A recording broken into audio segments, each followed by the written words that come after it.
Por eso llamamos esta mañana a esta reflexión de hoy domingo, la combinación mortal del pecado y la ley.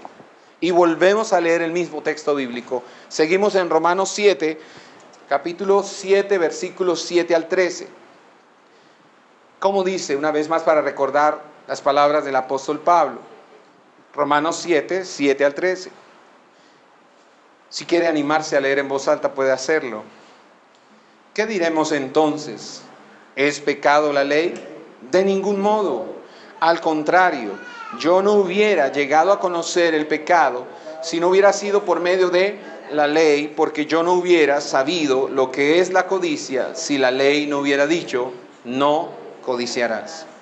Pero el pecado, aprovechándose del mandamiento, produjo en mí toda clase de codicia, porque aparte de la ley el pecado está muerto.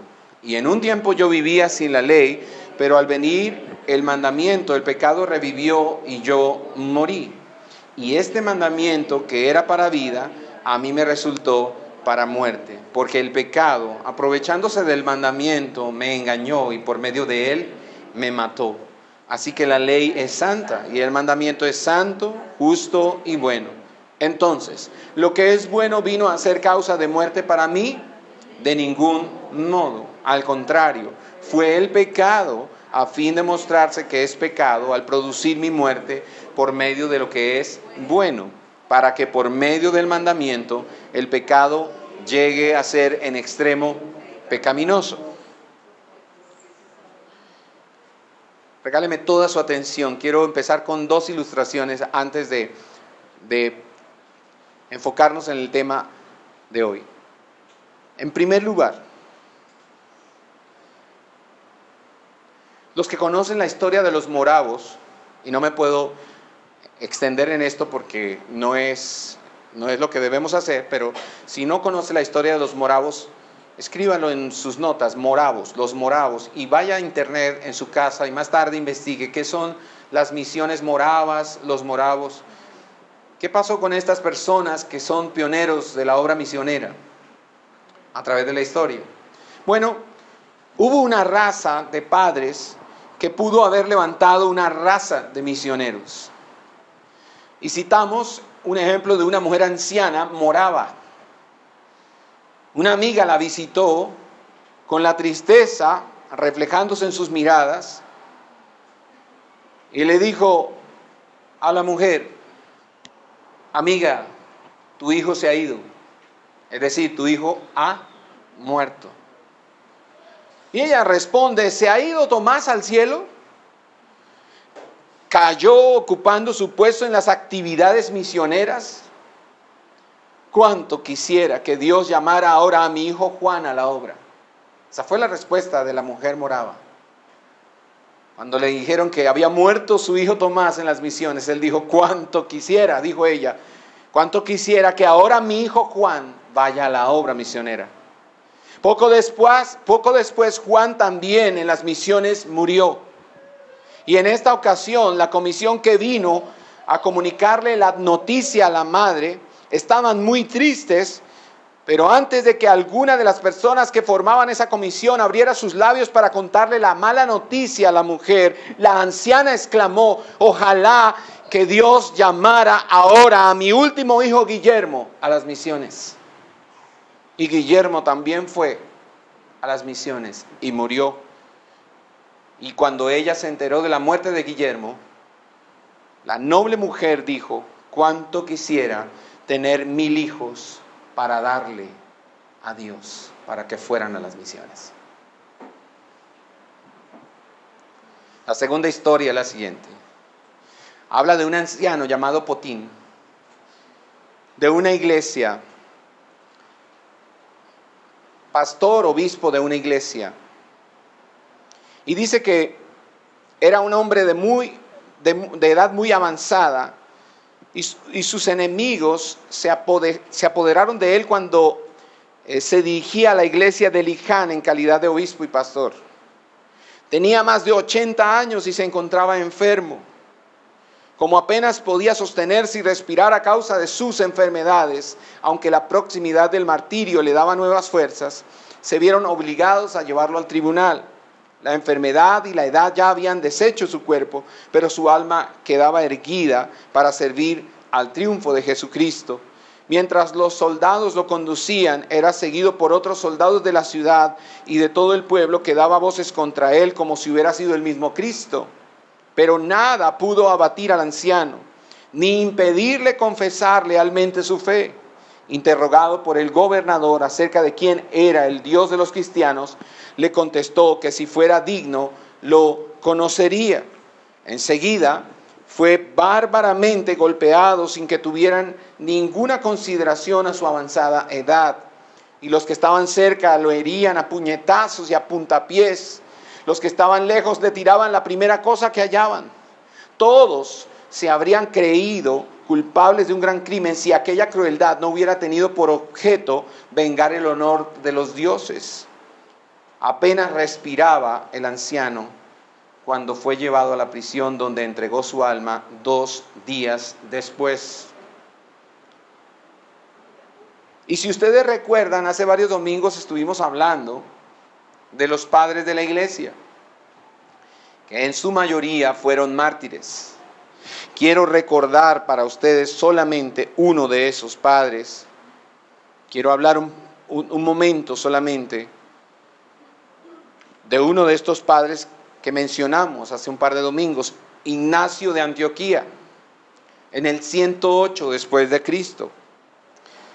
Él era pastor de la iglesia en Antioquía. En esa época se le llamaba obispo al pastor, porque después del segundo siglo, cuando ya no estaban los discípulos, cuando ya no estaban los apóstoles, la iglesia comenzó a desviarse del modelo original bíblico de gobierno en la iglesia, que existía en los días de los discípulos en el gobierno de la iglesia. Solamente un cuerpo de ancianos y la iglesia. ¿Qué había en Jerusalén cuando Pedro era el líder de la iglesia en Jerusalén junto con Santiago o Jacobo? ¿Qué había? Ancianos, no había más nada. Pero cuando ellos murieron, la gente comenzó a inventarse nuevos cargos que la Biblia no avala. Es cierto que la Escritura habla de obispos, pero cuando la Biblia habla de obispos no se refiere a un cargo más alto que el de pastor, se refiere a una función del pastor o de los ancianos. Y ese es un tema que vamos a estudiar en los próximos domingos de septiembre, para enseñarle a la iglesia lo que es el gobierno de la iglesia y la tarea y la función del pastor. Pero aquí tenemos a Ignacio de Antioquía, pastor en Antioquía, llamado obispo de Antioquía en el 108 después de Cristo. Él fue enviado al martirio por el emperador Trajano, y cuando Trajano llegó a Antioquía lleno de todas sus victorias militares, él esperaba que como buen emperador romano fuera adorado por toda la población. Entonces Ignacio de Antioquía decidió presentarse personalmente ante el emperador para informarlo de la fe, del evangelio, y para hablarle de cómo los miembros de la iglesia de Antioquía estaban siendo amenazados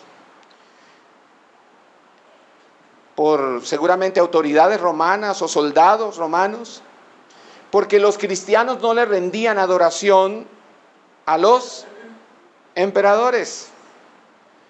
Porque desde mucho tiempo atrás, incluso antes de Cristo, si nos remontamos a la época de Daniel y de los amigos de Daniel, el pueblo de Dios no rendía culto a los hombres, porque el pueblo de Dios entendía que la adoración era solamente para el Señor, para el Dios, creador del cielo y de la tierra.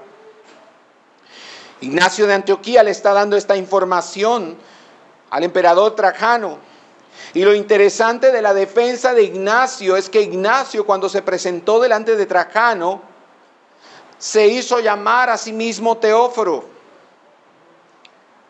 Es decir, él no dijo mi nombre es Ignacio, sino que le dijo al emperador mi nombre es Teóforo, que significa el que tiene a Dios adentro. Y en esta afirmación encontramos un contenido demasiado grave, porque El que se suponía que tenía a Dios adentro era el emperador. El que tenía supuestamente el espíritu de los dioses era Trajano. Sin embargo, cuando Trajano está interrogando a Ignacio, él dice: no, en realidad yo creo en Jesucristo y no creo en los dioses hechos por manos humanas, y yo no creo que tú seas un Dios, y ante esto yo soy Teóforo. Yo me presento delante de ti como Teóforo porque el Señor Jesucristo vive y habita en mí. Es lo que dice Ignacio. Usted entiende que esta es una conversación de alto nivel, está hablando con el emperador. Lo que nos enseña esta defensa de Ignacio, defensa de la fe o apología de la fe, es que Ignacio está dispuesto a pagar el precio por la verdad que él cree. Y podemos preguntarnos esta mañana: ¿estoy dispuesto a pagar el precio por la verdad que creo? ¿Estoy dispuesto a pagar el precio por la verdad que profeso? Los moravos lo hicieron. Cuando los dos primeros jóvenes moravos salieron a las misiones, ellos salieron despidiéndose de su familia en un barco lleno de esclavos. Ellos se dirigían a una isla donde iban a pasar el resto de sus vidas como esclavos, pero lo hicieron porque ellos querían predicar el evangelio a los esclavos en esa isla.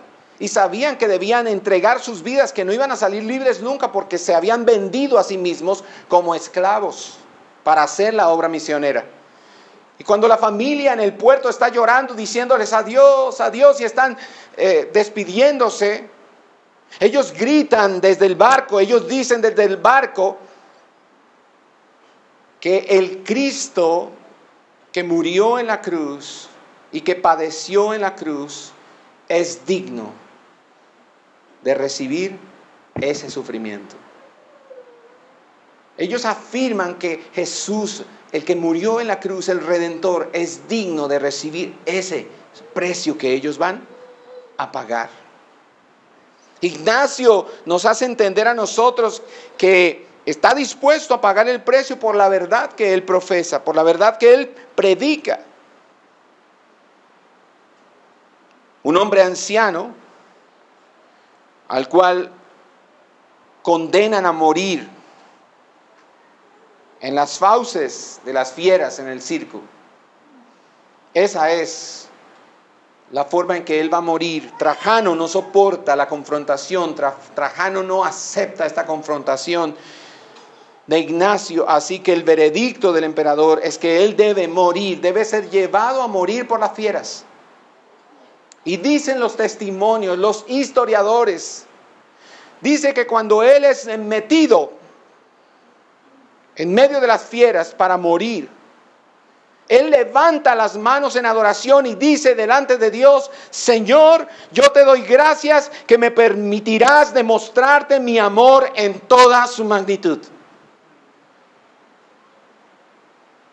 Esta es la clase de hombres que predicaron el evangelio en los primeros 6 siglos de la iglesia. Hombres que estaban dispuestos a pagar el precio por la causa de Cristo. Y tenemos que pensar que algunos portadores de la buena noticia pueden ser tratados con desprecio y rechazo hasta el día de hoy. Jesús lo dijo en Lucas 11:49. Jesús dijo: les enviaré profetas y apóstoles, y de ellos matarán a algunos y perseguirán a otros.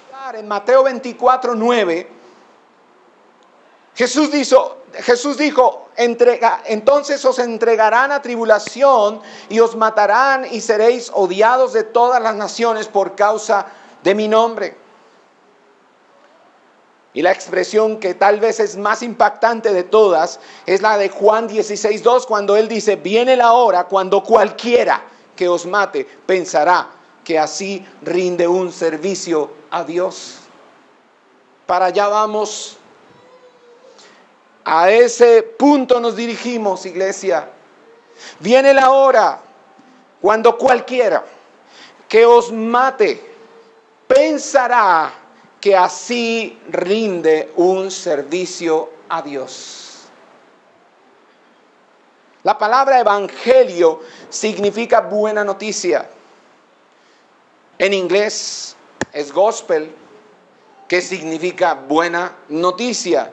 Y en griego es evangelión, que significa buena noticia. Y el hecho es que usted puede traer buenas noticias, las mejores noticias en el mundo, las mejores noticias de la historia, las mejores noticias que hayan existido alguna vez. Y el hecho es que usted puede entregar esas noticias a muchas personas y esas personas pueden enfurecerse y pueden llenarse de rabia y con ira y burlarse de usted e incluso lo pueden matar.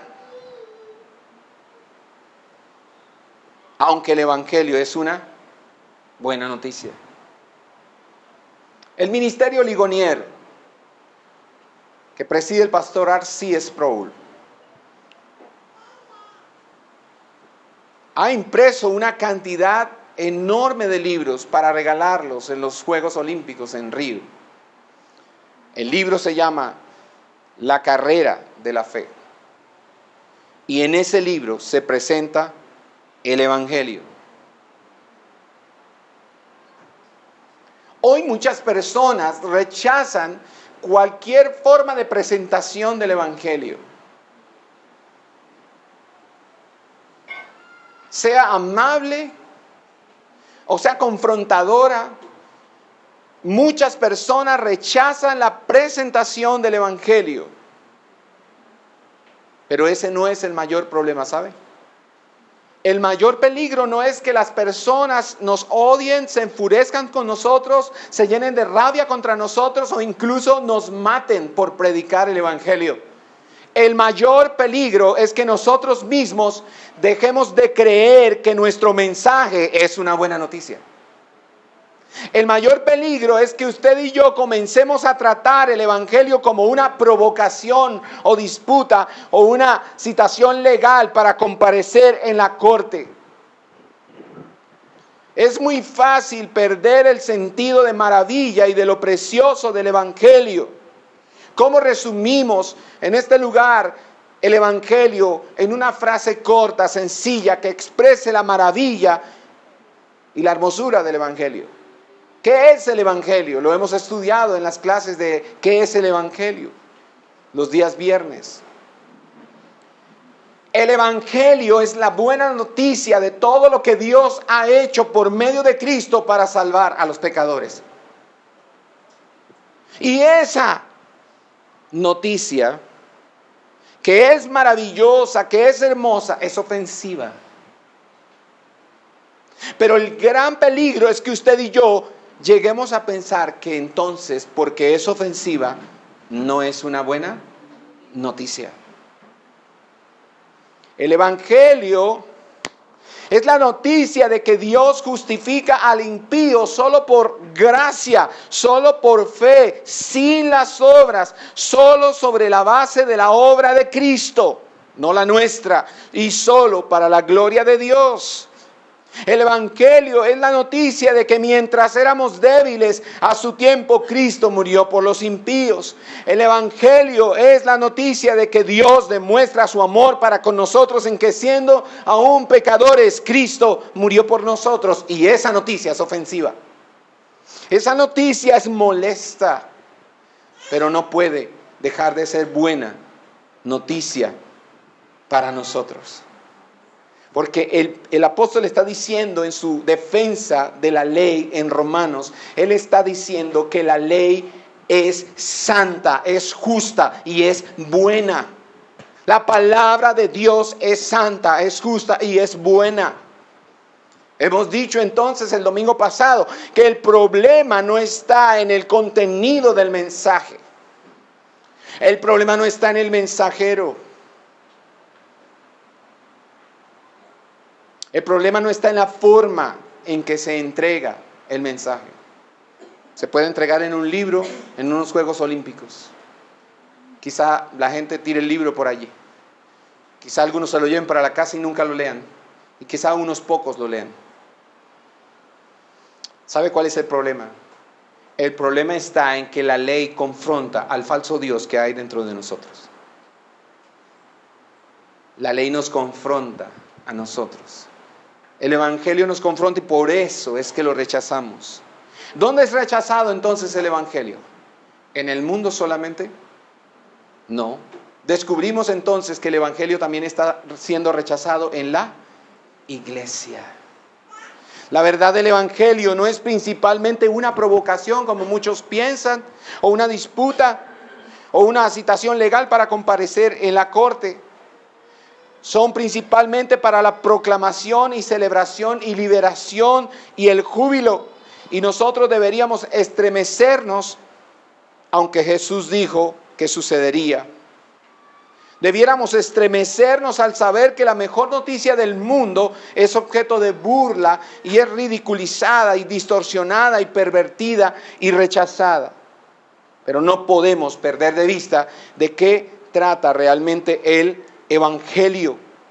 El Evangelio trata de la justificación del impío, solo por la gracia, solo mediante la fe, solo sobre la base de la obra de Cristo, solo para la gloria de Dios. Y todo esto tiene que ver con la buena noticia de que los pecadores podemos tener esperanza de que Dios nos salvará de su propia ira, basado en lo que Cristo hizo por nosotros, no en lo que nosotros hacemos por Él. Pero hay una distorsión de la buena noticia. Cuando Pablo anuncia y desarrolla la gran noticia, la gloriosa noticia del Evangelio en Romanos desde el capítulo 1 hasta el capítulo 5, Pablo se tiene que enfrentar inmediatamente con una distorsión y rechazo del mensaje. Él dice en Romanos 3:28, concluimos que el hombre es justificado por la fe aparte de las obras de la ley. Y luego dice en Romanos 5:20 al 21, dice, donde el pecado abundó, sobreabundó la gracia, para que así como el pecado reinó en la muerte, así también la gracia reine por medio de la justicia para vida eterna mediante Jesucristo nuestro Señor. Pero hubo personas que dijeron, Pablo, estás convirtiendo la gracia en consentimiento y la ley en pecado, es decir, la gracia en licencia para pecar. Y la ley la estás haciendo pecaminosa. Y por eso es que Pablo tiene que escribir el capítulo 6 de Romanos para defender la gracia. Y escribe Romanos 7 para defender la ley. Hacia allá, es hacia donde nosotros nos dirigimos esta mañana. Romanos 7:7. Empezamos leyendo nuevamente esta mañana. ¿Es pecado la ley? Respuesta, de ningún modo.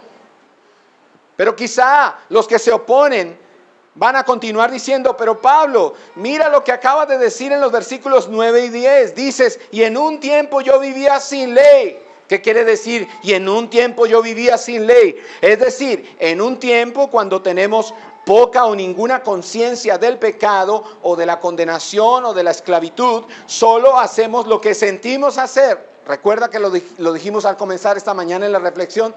¿Cuál es la motivación? ¿Cuál es la fuerza o el motor para que las personas tomen las decisiones que toman? Hagan las cosas que hacen. ¿Cuál es? Sus deseos. Es que yo sentía hacer esto. Es que yo sentí ganas de. La gente se mueve por el deseo, el sentir. Y no se extrañe de lo que voy a decir. Esto no está hablando solamente del mundo, está hablando también de los cristianos. ¿Cuál es una de las expresiones más populares de los cristianos al día de hoy? Una de las expresiones más usadas por los cristianos, la palabra tremendo. Yo le voy a decir dos expresiones de las que más usan los evangélicos. La primera es esa, tremendo. ¿Cómo estuvo el culto? ¿Cómo estuvo la palabra? ¿La adoración? La campaña evangelística, el concierto, tremendo.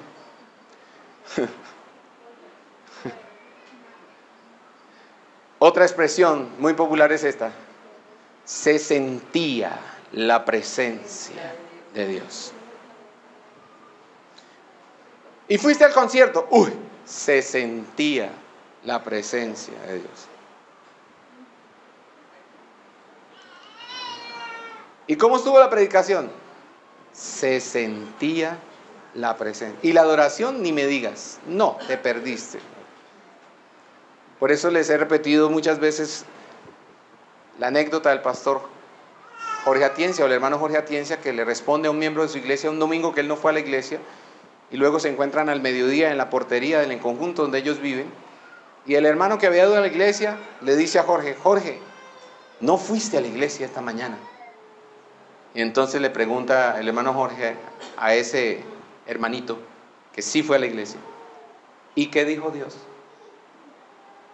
Y ahí se acabó la conversación, porque él no se acordaba de nada que Dios hubiese dicho. Él solo se acordaba de cómo se había sentido la presencia de Dios. Y Jorge, a partir de esa experiencia, en sus charlas a veces él dice: en esta generación de la posmodernidad, el sentir desplazó al oír. Hoy es más importante lo que se siente que lo que Dios dice. Por eso estamos diciendo acá: y en un tiempo yo vivía sin ley. ¿De qué está hablando Pablo? De esa época en la que todo lo hacemos por lo que sentimos. Hoy no siento ir a la iglesia. ¿Sí ha escuchado a esos hermanos? Hoy no siento ir a la iglesia. Y cuando él dice en un tiempo yo vivía sin ley, él se refiere a eso, a la época en que el pecado para él no era pecado. Él no tenía conciencia de pecado porque él todo lo hacía de acuerdo a lo que él sentía y no se daba cuenta que lo que hacía era pecado. Luego dice: pero al venir el mandamiento. ¿Cuándo viene el mandamiento? Cuando empezamos a madurar, pasamos de la niñez a la adolescencia o a la juventud. Y dejamos entonces despertamos de ese abstraccionismo en el que vivimos cuando somos niños o cuando somos adolescentes. Y empezamos a despertar, a ser libres del egocentrismo.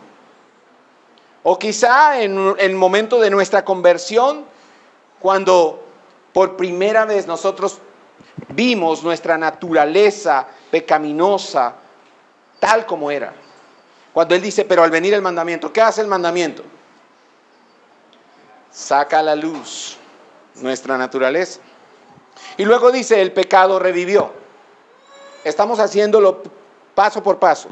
En un tiempo yo vivía sin ley, pero al venir el mandamiento, el pecado revivió. ¿Qué produjo la ley? El conocimiento de la ley. Experimentamos por primera vez el pecado como pecado y la rebelión como rebelión. ¿Qué es la rebelión para un joven? Que no entiende de leyes, de normas, de preceptos, de límites, de reglas. ¿Qué es la rebelión para ese joven? Lo llama libertad. Yo soy ¿qué? Libre. Yo puedo hacer lo que.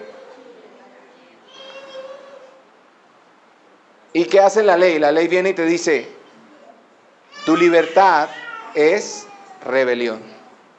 Y la rebelión es como pecado de idolatría. En realidad tú eres un idólatra. No, ¿qué me estás diciendo, ley? Respétame, ley. Y la ley va más allá. La ley te dice: y el Dios al que adoras eres tú mismo. Y luego dice: y yo, ¿estamos siguiendo el texto? ¿Y yo qué? Después de que el pecado revivió, yo morí. Así que experimentamos por primera vez la realidad objetiva de nuestra condición verdadera, sin esperanza. Estamos esclavizados al pecado y estamos muertos espiritualmente y por primera vez nos sentimos como muertos. Y este mandamiento que era para vida, a mí me resultó para muerte. Así que el mandamiento que señalaba hacia la vida, ofrecía vida, pero no podía dar vida, porque el mandamiento no es capaz de vivificarme como tal, porque la función del mandamiento es mostrarme nada más lo pecador que soy. Y entonces él se enfrenta a esa verdad, a esa realidad. Dice, el mandamiento solo me deja saber lo pecador que soy y nada más, y no puede hacer nada más por mí, así que el mandamiento me mató. Porque ahí me dejó en un conocimiento y en un entendimiento de que estoy muerto por causa del pecado.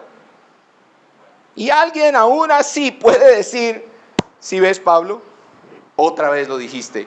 Dijiste que el mandamiento de Dios te mató. Haces que la ley sea una asesina, Pablo.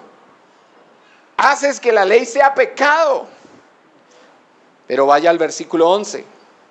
Pablo continúa explicando lo que quiere decir. Y Pablo dice, no. Lo que yo quiero decir es otra cosa. Cuando digo que el mandamiento resultó en muerte para mí, me refiero a que el pecado, aprovechándose del mandamiento, me engañó y por medio de él me mató. ¿Quién me mató cuando yo dije que me mató? ¿De quién habla Pablo? Del pecado. ¿Qué hizo el pecado? ¿Sé qué? Aprovechó del mandamiento. ¿De qué estamos hablando cuando decimos mandamiento? No piense en el solo no codiciarás. ¿De qué hablamos cuando Pablo dice que el pecado se aprovecha del mandamiento? ¿De qué hablamos? De la ley de Dios. El pecado se aprovecha de la palabra de Dios. Repito, el pecado se aprovecha de toda la escritura y la usa para engañarnos y matarnos. ¿Cuántos me siguen? ¿Cuántos quieren saber esta mañana cómo hace esa operación el pecado para lograr engañarnos y matarnos una y otra vez? El pecado me mató, el pecado produjo mi condenación mortal, el pecado produjo mi experiencia de ruina espiritual, el pecado utilizó el mandamiento de Dios como arma, pero el pecado es el asesino. Por tanto, en el versículo 12, Pablo concluye diciendo, así que la ley es santa y el mandamiento ¿cómo es? Santo, justo y bueno. Y mire el versículo 13, y en el versículo 13 Pablo repite con mayor intensidad posible lo que es. Dice que el pecado, no el mandamiento, que el pecado fue quien lo mató. ¿Cómo dice? Entonces, lo que es bueno vino a ser causa de muerte para mí. ¿Qué responde él? ¿Qué es bueno? La ley de Dios. Si me sigue, no se va a perder. ¿Qué es bueno? En este contexto, Pablo está diciendo que la ley es buena, que la ley es justa, que la ley es santa. Le pregunto, ¿qué es bueno? La palabra de Dios es buena. Y entonces dice, ¿lo que es bueno vino a ser causa de muerte para mí? Mis hermanos, ¿lo que es bueno es causa de muerte para nosotros? De ningún modo. Al contrario, ¿fue qué? El pecado, a fin de mostrarse que es pecado al producir mi muerte por medio de lo que es bueno, para que por medio del mandamiento el pecado llegue a ser en extremo pecaminoso. Y esa es una repetición del versículo 11. El versículo 11 dice que el pecado se aprovechó del mandamiento, me engañó y por medio del mandamiento me mató. Pero no es para eso que existe la ley. Dijimos hace 2 domingos que la ley es un ayo, que la ley es una niñera. Ella no vino para destruirnos, no vino para aplastarnos, solo vino para decirnos en qué condición nos encontramos y para mostrarnos la solución. Entonces imagine que la ley de Dios es como un bisturí de un cirujano. El bisturí está diseñado para dar vida y sanidad. ¿Sí o no? ¿Por qué es necesario dormir al paciente para operarlo? Porque el médico va a usar un bisturí. A usted le dicen, bueno, le vamos a operar de esta hernia. ¿Cómo quiere ser operado? ¿Con anestesia o sin anestesia? ¿Usted cómo quiere? Con anestesia. ¿Y por qué? ¿Qué es lo que usted no quiere? Sentir el dolor. ¿Que produce qué? El bisturí. ¿Y el bisturí es malo? ¿La ley es mala?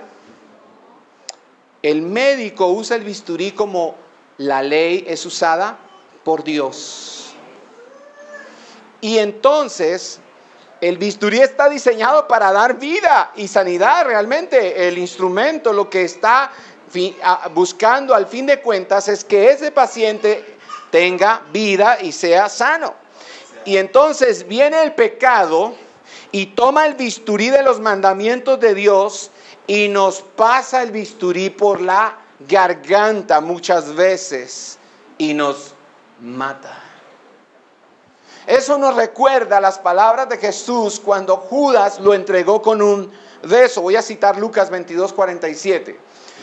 Lucas 22:47 dice, mientras todavía estaba él hablando, he aquí llegó la multitud y el que se llamaba Judas, uno de los 12, iba delante de ellos y se acercó a Jesús para besarle. Pero Jesús le dijo, Judas, ¿con un beso entregas al Hijo del Hombre? Así que en el caso de Judas, nosotros podemos decir lo mismo que con el bisturí. Podemos decir lo mismo que con la ley de Dios. Judas, un beso no se usa para eso. Con un beso uno no traiciona a un amigo. Un bisturí no se usa para matar y la ley de Dios tampoco. ¿Sí? El mandamiento que es santo, justo y bueno debía ser vida para mí, pero se volvió muerte para mí porque el pecado tomó el bisturí de la mano del cirujano y con él acuchilló mi garganta y me mató. Así que tenemos que decirlo, un bisturí no se usa para eso. Eso es lo que dice el verso 10, que hizo el pecado. Ahora, ¿por qué permitiría Dios algo así? Y Pablo responde al final del versículo 13, que tenemos aquí en la pantalla. ¿Por qué Dios permitiría una cosa semejante? Versículo 13, para que por medio del mandamiento el pecado llegue a ser en extremo, es decir, excesivamente, inmensurablemente pecaminoso. ¿Es pecado asesinar? Pregunto. ¿Por qué se quedan en silencio? ¿Es pecado asesinar?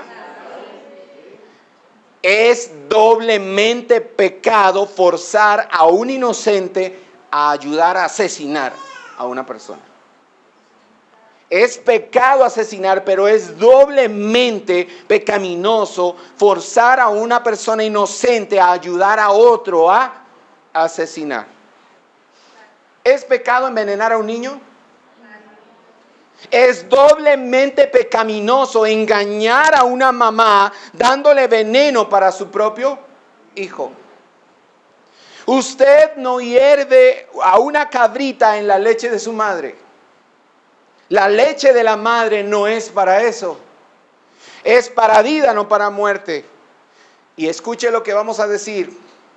¿Es pecado romper la ley de Dios? ¿Sí o no?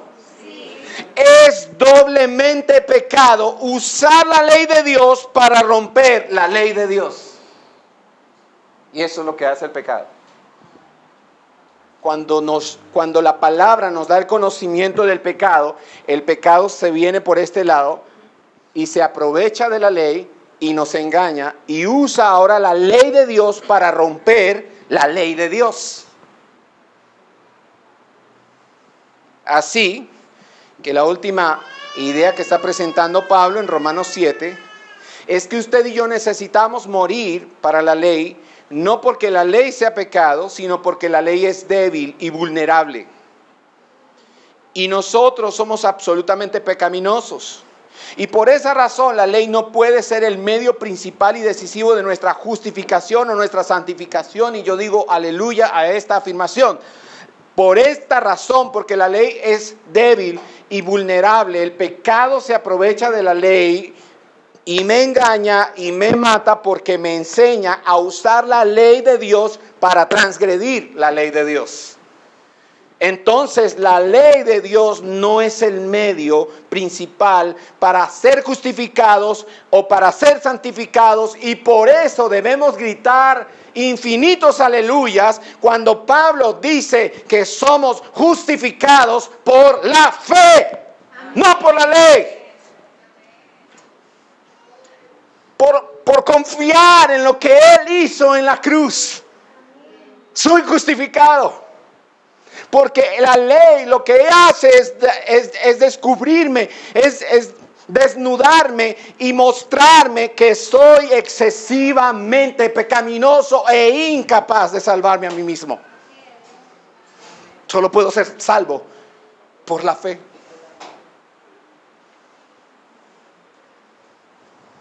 ¿Y cómo puedo ser santificado? Por la fe. ¿Por la fe en qué? En su, que dice que Él me santificará, que Él me preservará hasta el día del fin, que dice que si Él me escogió, Él me va a glorificar. Es lo que dice la ley. Entonces la ley solo me da una información que si yo no la recibo correctamente, el pecado se sale por el otro lado y se aprovecha de la ley y la usa para que entonces yo ahora me aproveche también de esta ley y la use para transgredir la ley de Dios. Así que cuando nuestro pecado se levanta, vuelve a la vida y utiliza el mandamiento para matarnos, no para salvarnos, nosotros tenemos que descubrir quién es el que miente. ¿Quién es el que dice la mentira? ¿Y quién dice verdad? ¿Ha pasado en casa que algo se perdió en la nevera y están los niños en la casa diciendo, todos dicen, yo no fui? ¿Qué necesitamos ahí? Descubrir dos cosas. ¿Quiénes dicen la verdad y quién dice mentiras? Bueno, ¿cómo hace? ¿Cómo es que el pecado miente? Versículo 11. Él da la palabra clave para explicar cómo es que el pecado mata mediante el mandamiento. Versículo 11, estamos en Romanos 7. El pecado, aprovechándose del mandamiento, me engañó y por medio de él me mató. Entonces, ¿cómo es que el pecado miente? El pecado usa el mandamiento para engañarnos. El pecado es fundamentalmente un mentiroso. El pecado mata mediante el engaño y la lógica superficial. El pecado dice cosas como estas. El pecado dice, estás cansado, necesitas una buena noche de descanso, pero estás tenso y no puedes dormir. Tómate una píldora para dormir, eso puede ayudarte. Y las instrucciones en el frasco de las píldoras para dormir dicen que son para dormir, pero si se toma una sola. Pero el pecado, aprovechándose de ese conocimiento que tengo, de esa instrucción, de ese mandamiento que está en el frasco, el pecado se aprovecha del mandamiento y viene y dice, ¿y no te gustaría pasar una noche realmente maravillosa? 100 veces mejor que todas las noches que has dormido. No te tomes una. Tómate 100 pastillas y vas a tener una noche maravillosa. El pecado es un asesino y asesina al hacer promesas que no puede cumplir. Estoy esta mañana, mis hermanos, tratando de ir despacio en este punto, porque yo quiero descubrir al mentiroso esta mañana en mi propia vida. ¿Cuántos quieren descubrir al mentiroso que es el pecado en sus propias vidas? Este es un ejemplo de John Piper. Yo no estoy aquí citando unas palabras para dirigírselas a alguien en particular. Este es un ejemplo de John Piper. Él dice, el pecado viene y te dice, ¿estás cansado? ¿Necesitas una buena noche de descanso? ¿Y por qué usa ese ejemplo el pastor Piper? Porque en Estados Unidos todo el mundo toma pastillas para dormir. ¿Entendemos el contexto? Por eso uso ese ejemplo. Ahora, él dice, el frasco trae unas instrucciones. Las instrucciones son el mandamiento. Y dice perfectamente con una sola, por ejemplo, antes de la comida o después de la comida, a tal hora, ¿cierto? La instrucción es muy clara. Pero el pecado, ¿qué dice? Uy, una sola es muy poquito. Tómate 10, vas a pasar una noche extraordinaria, estupenda. Entonces, si usted, dice la aclaración del pastor Piper, dice, si usted está pereciendo bajo la culpa y el poder del pecado, es porque usted está siendo engañado. El pecado le está mintiendo y usted le está creyendo. El pecado está haciendo promesas que no puede mantener y usted está confiando en esas promesas. ¿Cómo nos engaña el pecado? ¿Cómo es que el pecado lo hace con la ley? ¿Qué engaño usa el pecado cuando viene el mandamiento? Versículo 11 dice, el pecado aprovechándose del mandamiento me engañó. ¿Qué mentira, qué verdad a medias habla el pecado cuando se encuentra con el mandamiento de Dios? ¿Cómo lo hace? Porque esto ocurre todos los días en nuestra vida. ¿Cómo es que lo hace? Bueno, el engaño del pecado cuando encuentra los mandamientos de Dios puede ser resumido en dos mentiras básicas. Los que toman apuntes, presten atención.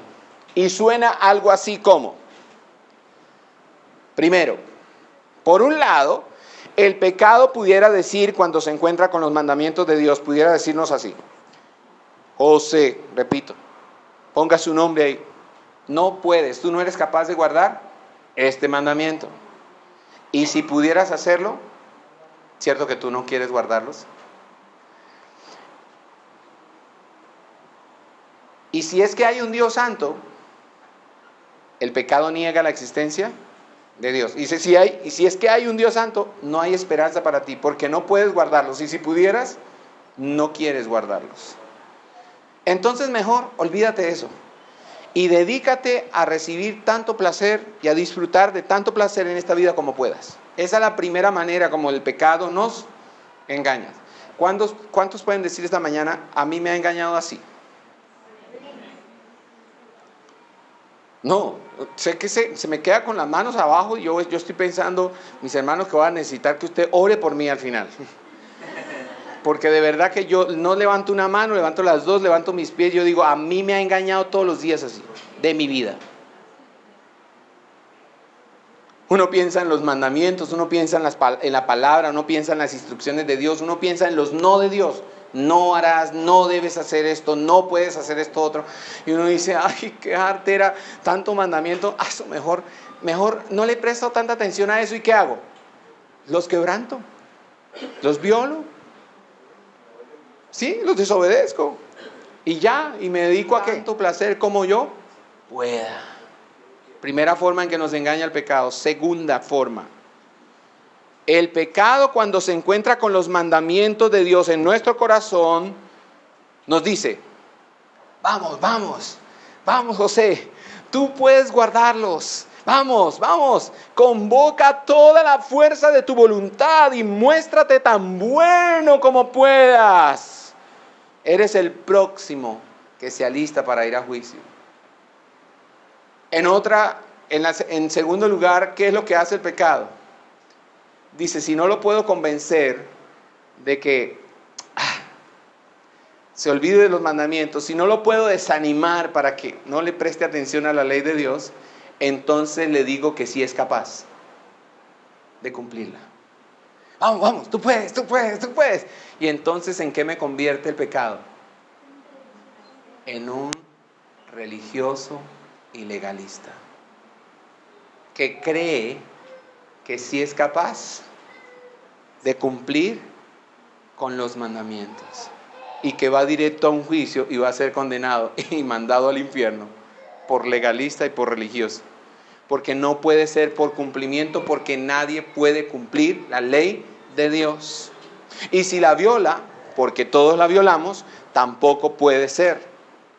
Entonces, ¿cómo es? Es por fe. Es por fe. En otras palabras, el pecado toma la ley y nos mata con uno de dos tipos de engaño acerca del futuro. O nos ofrece una desesperación aliviada por una autoindulgencia, o nos ofrece una esperanza apoyada por la justicia propia. Una nos dice que no podemos guardar los mandamientos y por ello no tenemos esperanzas. La otra dice que podemos guardar los mandamientos y por ello debiéramos tener esperanzas. Las dos son mentira y creer una o la otra es suicidio. ¿Cuál es el remedio? Y aquí terminamos. Que muramos a la ley. Hay una verdadera esperanza para ti, porque aunque tu justicia sea como harapos asquerosos, la obediencia perfecta de Jesús te será acreditada si le recibes como un regalo atesorado y confías en Él. Por tanto, esta mañana tenemos buenas noticias. Sea que usted tenga esperanzas o no tenga esperanzas, sea que usted sea una persona autoindulgente o sea una persona que se autojustifica todo el tiempo, el remedio para todos nosotros esta mañana se llama el Evangelio.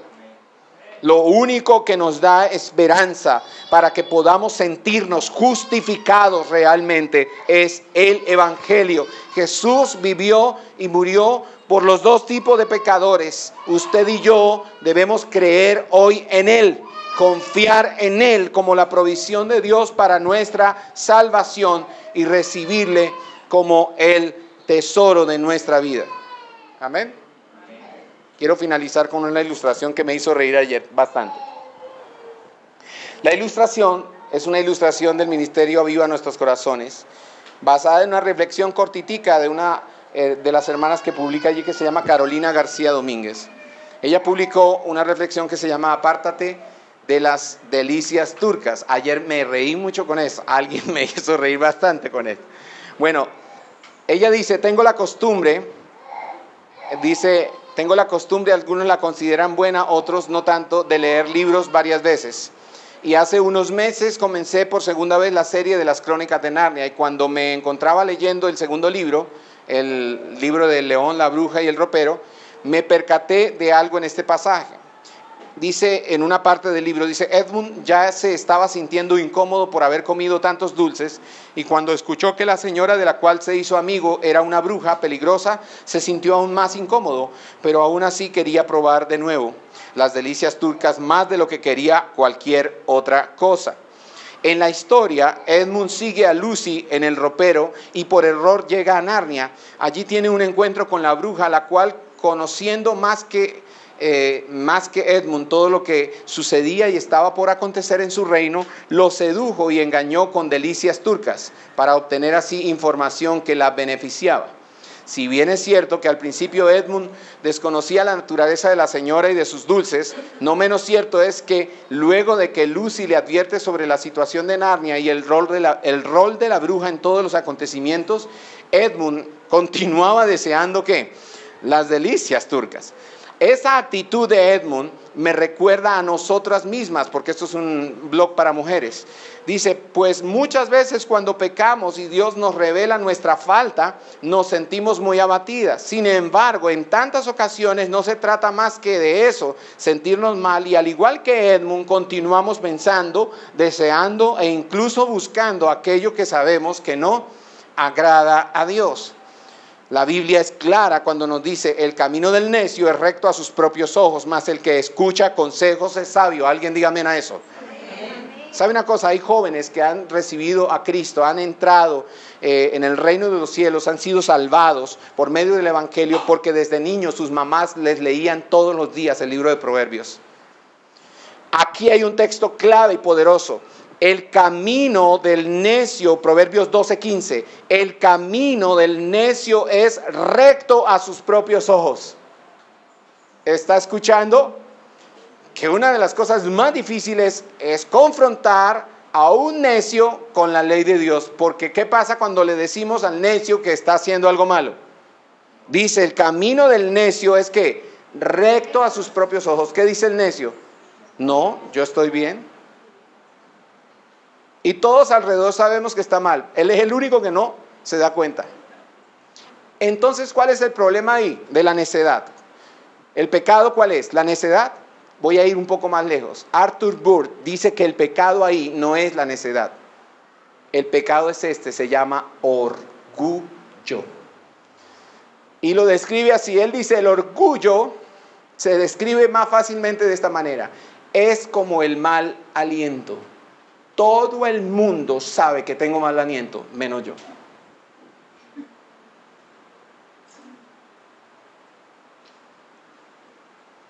Entonces el camino del necio es recto a sus propios ojos, mas el que escucha. ¿Cómo es la salida al engaño del pecado?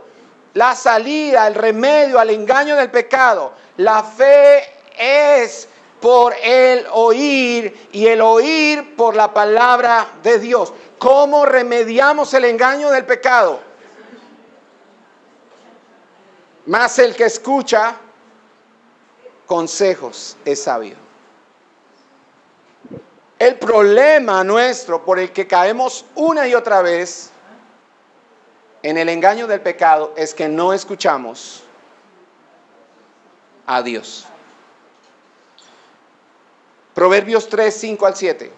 Confía en el Señor con todo tu corazón y no te apoyes en tu propio entendimiento. Reconócelo en todos tus caminos y Él enderezará tus sendas. No seas sabio a tus propios ojos, teme al Señor y apártate del mal. Ahora, 2 Timoteo 2:22 nos da una salida, un remedio que todos conocemos, pero que no queremos usar.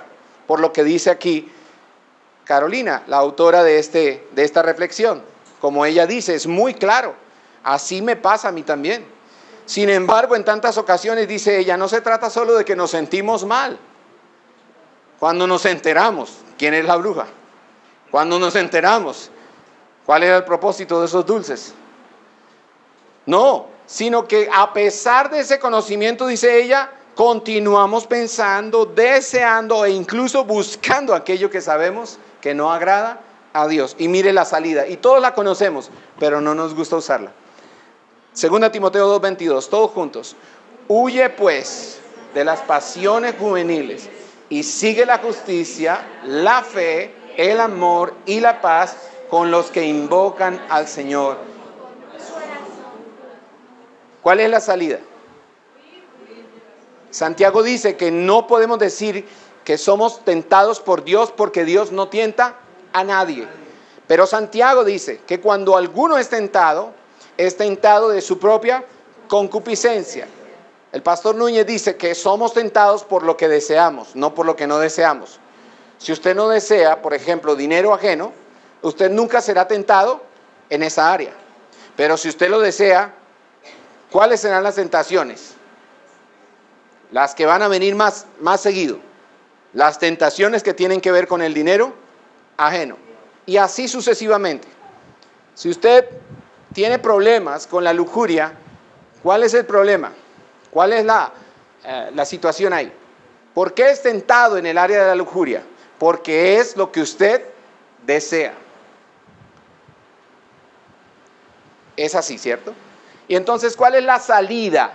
La información. Santiago dice, entonces Dios permite que venga la prueba, Dios permite que venga la tentación, Dios no produce la tentación, Dios permite que ocurra la tentación, pero cuando Dios permite que ocurra la tentación en nuestra vida, Dios nos da una salida, dice Santiago. ¿Cuál es la salida? Escríbala en sus notas. La salida se llama información. Información. Mire la información acá en el texto de Timoteo. 2 Timoteo 2:22. Información. Verbo. Solo un verbo. Solo una palabra. Está siendo tentado. ¿Qué dice el Señor? Todos son tentados, no te preocupes, todos son tentados, no te creas. ¿Sabes que algunos dicen, es que pastor, usted no sabe en los zapatos que estoy, usted debería ponerse mis zapatos? Es que no, pastor, es que yo sufro tanto. No, todos sufrimos. Deje el delirio de diva.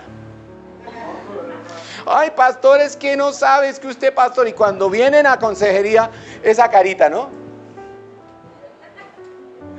Ay, tranquilo, esas mismas luchas las tenemos todos los cristianos en todo el mundo.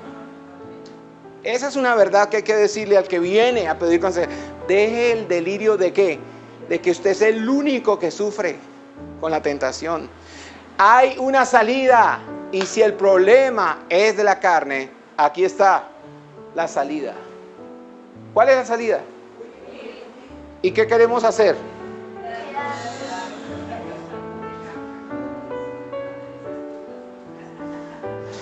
Las delicias turcas, dice, exactamente, queremos seguir comiendo dulce. ¿Cuántos han tenido la experiencia?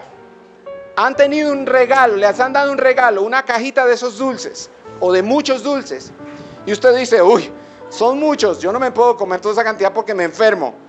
Pero ¿qué hace? Inmediatamente tiene ese conocimiento, ¿qué hace? Pero esto no pasa todos los días no tengo tantos dulces, así que venga, y como, y digo, uy, es que son adictivos, ¿no? Si son galletas, igual, yo soy uno de los que cae fácil con galletas.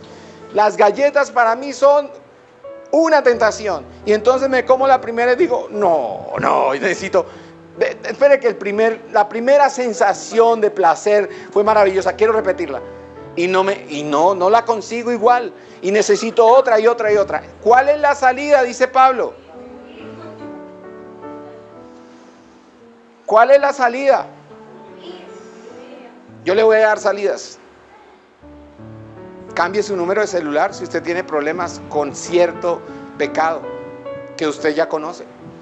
Cámbielo. ¿Por qué no lo ha cambiado?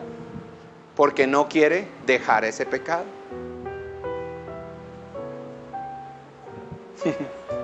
Eso es huir. Huir no es que salgan ahora corriendo. Ay, ¿para dónde, pastor? ¿A dónde me escondo? No, huir. Soy un pecador.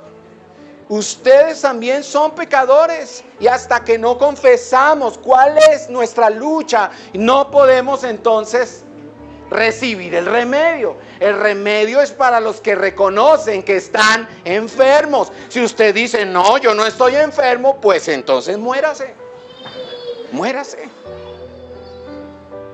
Eso es lo que necesita usted.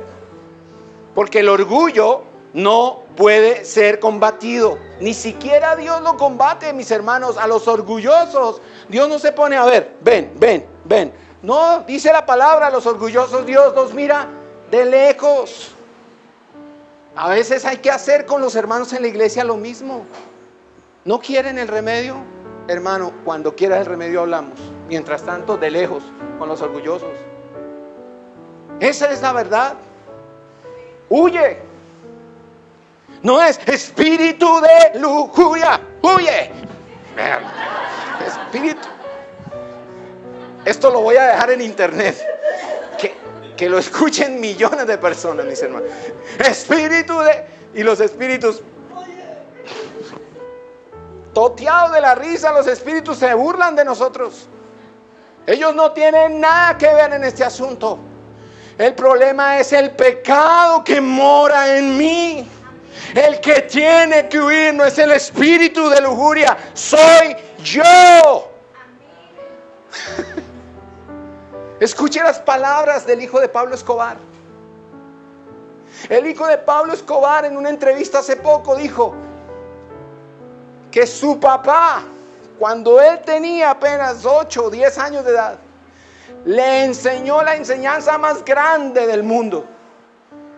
Cómo, siendo el hijo del mayor narcotraficante del mundo, él no se convirtió en un adicto, porque fácilmente el hijo pudo caer también en las drogas. Si su papá la distribuía, era gratis para él. Y él dijo, no, mi papá un día me sentó en las piernas y me dijo, hijo, nunca la pruebes, porque el que no la prueba es el valiente. Los que la prueban son los cobardes. Esa fue la enseñanza de Pablo para sacarlo. No la pruebes. Si no la pruebas, eres un hombre, eres un valiente. Cuando la pruebes, serás un cobarde. ¡Qué hermoso! Aquí está. Claro. Me imagino que el siguiente consejo, pero no se lo digas a nadie, hijo, porque si no se me cae el negocio. Solo tú. El resto. Aquí está el consejo. ¿Cuál es la salida? No probar.